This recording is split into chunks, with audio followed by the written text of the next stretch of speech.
Good morning. Welcome to Grime-Time with Rudy on the Guys with Rides channel. So the latest installment, Tuesday, June 23rd. I'll give you a synopsis of what I did yesterday on our Project 84 Eldorado that's behind me right now. And I'll take you through what I did for the AC system. So right now you're looking at an overview of the engine bay. I'll take you through. You can see the hoses and the dryer in the background are all in place. They've been detailed, and what's going to happen today is the compressor that sits right in front of the air cleaner. I'm going to hook that up, draw a vacuum on the system, and hopefully have cold air in this Cadillac by this afternoon. So keep your fingers crossed. So that's for today. Yesterday I actually gained a day because the third dryer I ordered did come in on Saturday, but with family and Father's Day, Monday was the first chance I had to put it in. All right, so here's an overview of what I did yesterday. Basically, everything on the passenger side is where the AC system is. So this is the line going into the condenser. Below it, you see another line coming out. Detailed the hose, cleaned it all up, got all the gunk off. This is the line that goes into the high line and the suction line that go into the compressor that I'm going to install today. And then coming into this is the dryer and the piping that goes into that. And so there's a shot of the pipe that was the troublemaker. Now in the kit I got, as I showed in earlier videos, that's a sink drain look like U-shaped pipe. The only difference between the new install and the old one was it was welded on the old one, so we've introduced another place where it could leak potentially, but I'm willing to take that chance. Certainly better than going with the old dryer. All right, so here what you're going to see is I actually tried to get as much gunk out as I could with shop air, and this is the pipe.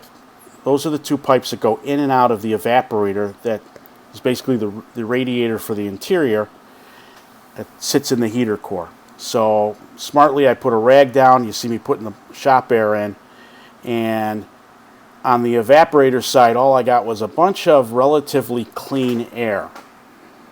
So I was somewhat pleased with that. You could see through it. It wasn't filmed at all, being it wasn't cloudy, and so I felt pretty good once I got done with this. Certainly shop air is not going to take everything out, but it's a good start before I finally put the final vacuum on it.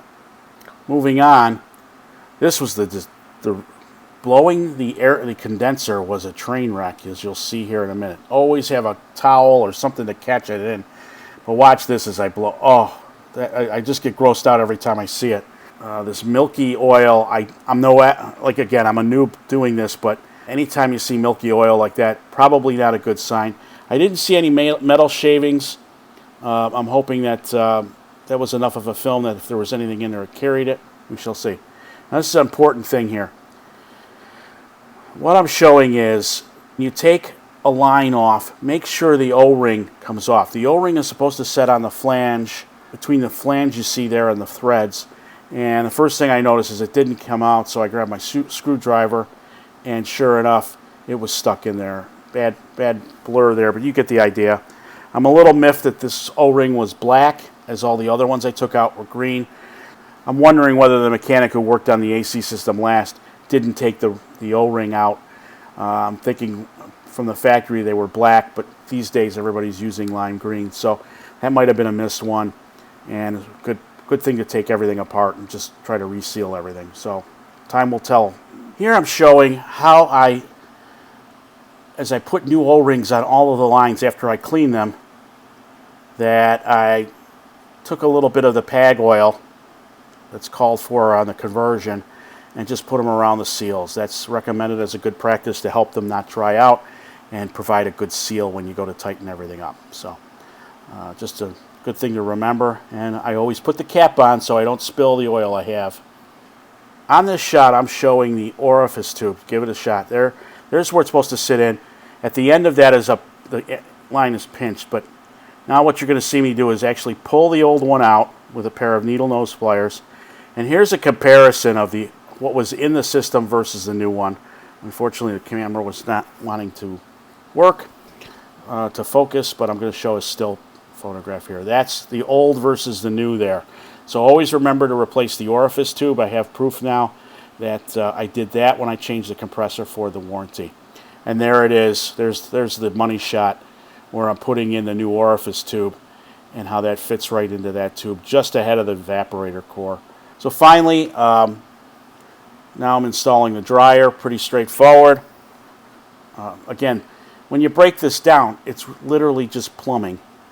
And I was able to, with the dryer I eventually sourced, was able to hook up with no modification the black bracket you saw me put on and another side bracket, and it fit in. The only difference now between this one and the OEM is there's two low pressure nipples, I guess for access depending on the type of car you use it on, and the fact that the kitchen sink like U-tube on the bottom is threaded on fitting versus welded on. So that's where I'm at with what I did yesterday. Today is all about getting this compressor on, and as you can see, I like the look of it already because it looks like I restored it and not a non-OEM part. So we'll put oil in this.